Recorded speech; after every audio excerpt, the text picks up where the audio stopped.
way back in September, amid tanking numbers on Wall Street, sky-high unemployment, and predictions of certain economic doom, Congress decided to give the banking industry an early Christmas present. 700 billion smackaroonies. No Great Depression, no It's a Wonderful Life remakes for the modern holiday season. You remember that?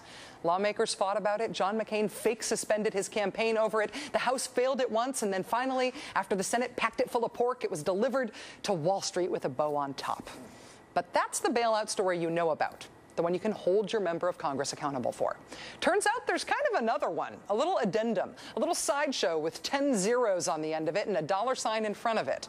While the rest of the country was busy wrapping up that $700 billion banking bailout package for Christmas in September, the Treasury Department, under Secretary Henry Paulson, was sneaking its own little gift under the tree. It was no $700 billion, but this was a gift that keeps on giving.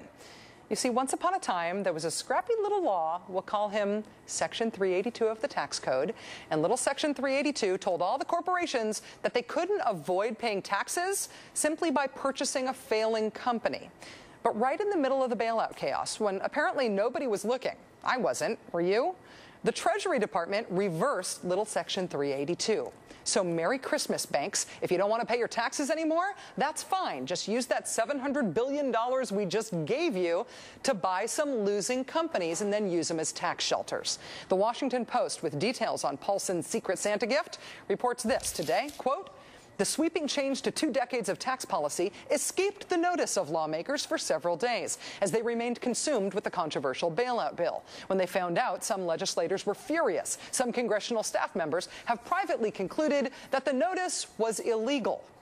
So nobody told Congress, and it might be illegal, and what else? Oh yeah, members of Congress, even the ones who are steamed because nobody told them about it, even the ones who think it was illegal, many of them are afraid to say anything, much less do anything about it, for fear of further antagonizing the economy. The Washington Post quotes an unnamed congressional aide today who sums it up like this, quote, "We're all nervous about saying this was illegal because of our fears about the marketplace. To the extent we want to try to publicly stop this, we're going to be gumming up some important deals."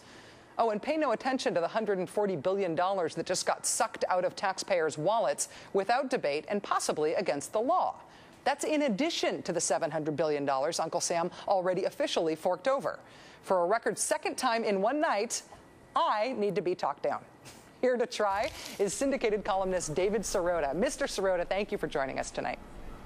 Thanks for having me, Rachel. All right, first of all, how did the Treasury Department sneak this through? Had they been wanting to get this through forever and they just picked a time when they knew nobody would be paying attention? It sure looks that way. I mean, the Bush administration, you don't put anything past them, and they issued a declaration, a sort of a 5-sentence notice saying that this is the way they were going to interpret this section of the tax code, which technically in the tax code it is allowed to interpret it. Now, they had hesitated to do that in the past because they thought in public it would look like too much of a corporate tax giveaway, and so you know, it's sort of what Naomi Klein calls the shock doctrine. When everything's going crazy, they sort of slip this in there and gave a $140 billion tax gift to banks. Is there a safe way of reversing what Treasury did here? I mean, even the congressional staffers who are complaining that they weren't notified, they think it might be illegal, even they are saying we're not sure we want to blow the whistle on this because that could cause further chaos, right? This is what I call the innocent bystander fable. You hear this from particularly Democrats in Congress, but all members of Congress, that they can't do anything. Chuck Schumer said earlier this week that he couldn't do anything about Wall Street using the $700 billion for bonuses. So it's not true. Congress can write laws. That's what it's there to do. The incoming Obama administration can certainly try to reverse this as well. But Congress could act right now. The question is, will they? The question is whether they'll allow this ripoff to continue. In the last couple of weeks, we have learned about some of those things you just mentioned, using bailout money for stock dividends, using it for bonuses of all things. What's a bonus for? Of course, none of this was the point of the bailout. The point was for banks to start lending again. And lawmakers say they are upset about it. But if you were going to advise the Obama administration, the incoming Obama administration, to push for Congress to do one thing first, what would you push for them to do?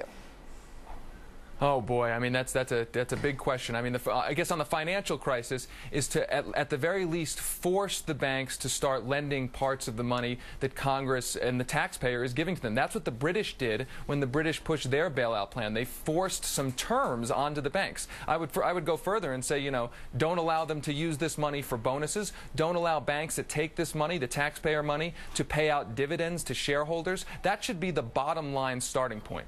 Does the bailout in its current incarnation stand a chance at actually helping the economy? We have seen credit loosen up a little bit in recent days. Look, the big criticism of the bailout was that it gives a huge amount of dictatorial power to the president and to the Treasury Secretary. So Barack Obama can come in there and radically reshape this because he will have almost total dictatorial power over that $700 billion or whatever remains of it. So I think it can be reformed. David Sirota, syndicated columnist and all-around smart guy. Thanks for being on the show tonight, David. Thanks for having me, Rachel. Coming up next.